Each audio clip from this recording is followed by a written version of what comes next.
কিকের বিশেষজ্ঞ কেটিআরের প্রাক্তন প্লেয়ার রাকিবুল হাসান। আমি চোদন সাধু সাধন সাধু সাধন সাধু রাকিবুল হাসান। ও থ্যাংক ইউ। তো তো রাকিব ভাই, এবারে আইপিএল এ খেলা এবং আইপিএল কমিটিতে আপনাকে কেন নিষিদ্ধ করা হলো? দেখুন, ব্যাপারটা হলো টাইম আউট নেক্সট প্রশ্ন, এত সময় দেওয়া যাবে না। আরে সবার মাত্র প্রশ্নটা করলাম, আমাকে বলার সুযোগটা তো দিন।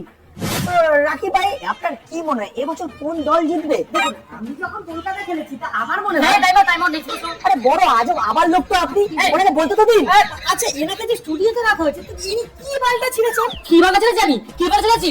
তোমার ওখানে যতটা চুল আছে না, আমার কাছে ব্যাপার ছেলে তার থেকে সবার গাড়ি আছে, বুঝেছো? বেশি কথা বলে তোমার মাথাটা চুলে লাগবে না। আমি আরে সন্তান, ছোট ছোট সন্তান, বসুন বসুন, এটা স্টুডিও।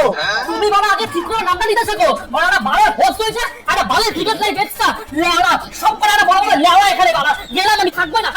আর আমি বাইরে বেরোনোর সাথে সাথে আমার টেবিলে 10টা বিড়ি প্যাকেট পেয়ে বলে দিলাম।